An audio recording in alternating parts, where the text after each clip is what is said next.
ये है Nalanda home television. आप देख रहे हैं नालंदा न्यूज।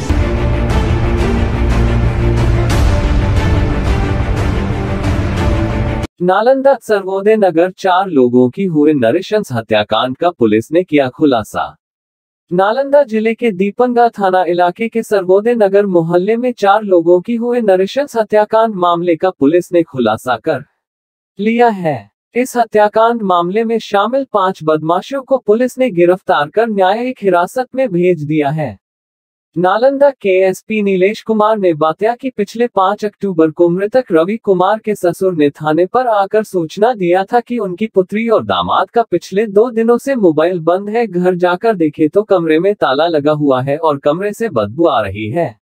सूचना मिलते ही पुलिस गांव पहुंचकर जब कमरे का ताला तोड़ दाखिल हुआ तो कमरे में 4 लोगों की लाश मिला, जिसमें 3 लोगों को गला दबाने के बाद चाकू से हमला कर हत्या किया गया था, जबकि एक बच्ची की सिर्फ गला दबाकर। मृतकों में रवि कुमार, उनकी पत्नी नेहा कुमार, पुत्र आहान और पुत्री जेनी थी। उन्होंने बताया कि रवि की नानी को भूदान में 28 डिसमिल जमीन मिला था जो वह रवि को दे दी थी। इसी जमीन का पर्चा हासिल करने के लिए बदमाशों ने सबकी हत्या की थी।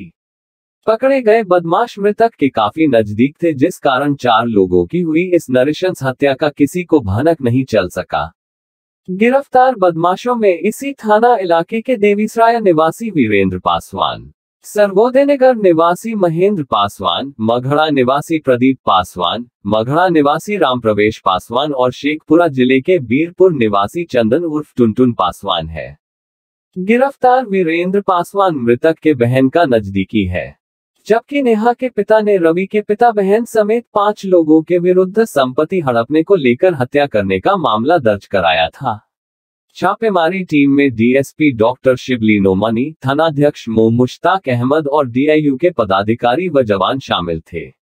पकड़े गए हैं 5 अपराधी पकड़े गए हैं। मोटिव क्या था इनका?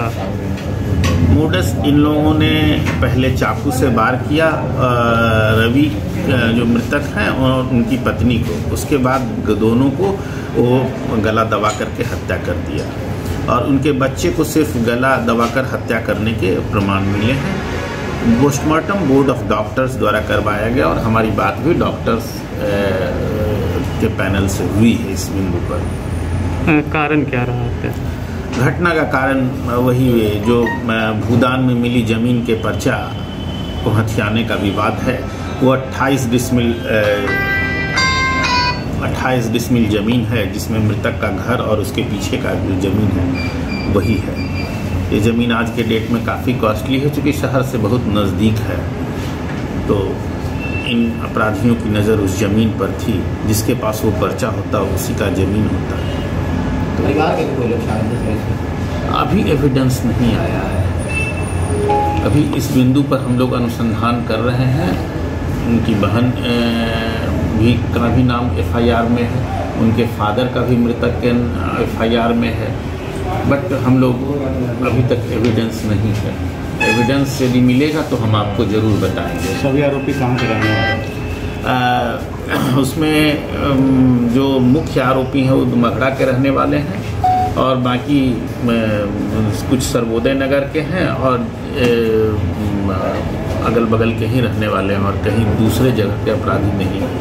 और मृतक सभी को लगभग जानते थे, ऐसा अनुसंधान में लग रहा है। कुछ बरामद नहीं, बरामद ये भी नहीं, बट हम लोगों ने complete chain of circumstantial evidence हम लोगों ने बनाया है और एक अहम गवाह का बयान दंड प्रक्रिया संहिता की धारा 164 के तहत करवाया है, जो गवाह की अहम कड़ी है, जिसका लाभ हमें ट्रायल के दरमियान मिलेगा। किरदार की क्या भूमिका रही इस घटना में? किरदार की भूमिका थी कि उसे जानकारी में था, बट ये जानकारी में नहीं था कि ये लोग किस मकसद से आए हैं। ये लोग आए हैं, इन लोगों के पास था हथियार, उसने देखा है, लौटते उसके बाद आवाज़ आई है, उठा पटक करने की आवाज़ आई है। किरदार सब सुन रहे थे क्योंकि वो नीचे ही रहते थे और उसके बाद जब वो किरदार गया ऊपर तो देखा कि ताला बंद है और ये दीवार पर खून के छींटे के निशान हैं। तो किराएदार को जानकारी थी और उन लोगों ने अनुसंधान में मदद भी किया है।